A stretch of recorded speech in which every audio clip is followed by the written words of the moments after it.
We are back and we are still taking your calls on 011-759-6340. Please make your questions short and crisp. Hello, Princess. Oh, we have taken that call from Princess. I think Lydia is our last call this evening from Dobsonville. Good evening, Lydia. Good evening. My answer to this is very short and simple. These people who are raping people, they must be cut their private parts, because it will be the end of them. They will never rape again. Really, it's very painful, because people, they are doing whatever they like with the women and children. And I think what comes across clearly here, Sizo, is the pain, the agony of the ordinary South Africans out there in different, social groups in society. Let's bring in a different dimension here. There's a notion, if I may put it that way, that the rape of lesbians by sexual orientation does not receive as much sympathy as the rape of, women, female women by, in terms of gender. What has the ANC Youth League been doing in terms of highlighting the plight, in fact, the plight of the LGBTQ plus community that have suffered, the most in terms of the scourge of rape? The African National Congress has first said, let us try to get our society to understand that it is normal for Sizophila to be a lesbian. It is normal for Alex to be gay. There is nothing wrong with it. Because our society seems to be hell-bent at thinking that when you are a lesbian or when you are gay, there's something wrong with it. Is it not the same society that thinks it's normal to rape a lesbian, Exactly. That's the evil society that we happen to live in.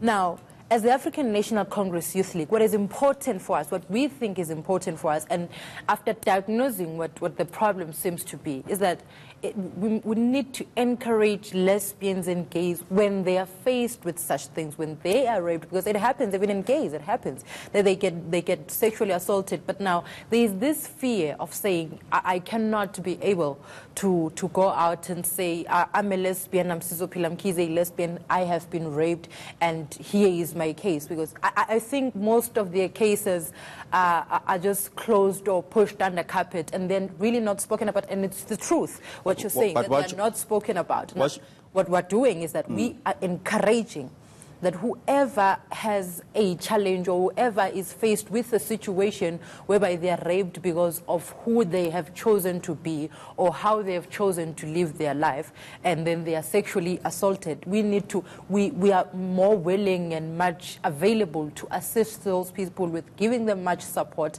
and being able to give them, because we do not believe that there is any... Why do they have to be given support? Why are they not forming part, an integral part? You are going to your own conference of the ANC Youth League.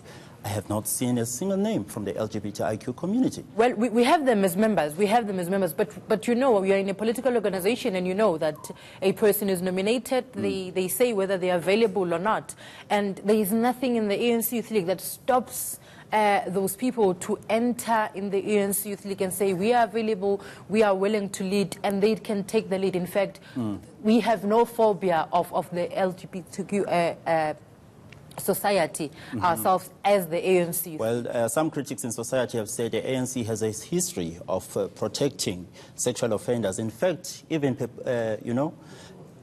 elevating them to certain positions of power in society. I have a problem, and I raised it earlier on, that I have a problem of us trying to defocus ourselves and the society on what is happening right now, to what has happened back then. I understand the issue of consistency, that the African National Congress and the African National Congress Youth League needs to be consistent and all that. But from where I stand and from the knowledge that I have, as little as it might be, the African National Congress has been able to deal with its members who are said to be involved in sexual abuse and assault, to be able to deal with the societal members who are said to be involved in sexual assault and abuse. Now, I don't think from where I'm seated that notion is true, to say the ANC has been protecting people who are said to... I mean, we just spoke about having a our judicial system. And you have people who say innocent until proven guilty. When the ANC says when you are involved in such, you stop. It's day-to-day work. You stay at home until your case is finished. And when your case is finished and you are found not guilty, then maybe from there we can be able to speak. But the African National Congress and the African National Congress Youth League has, from time to time, been supportive towards victims of rape and sexual abuse.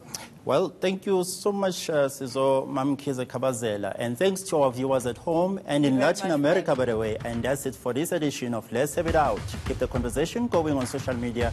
You can use the hashtag LHIO. I'm Alex Mdakane. Thanks for watching and adios.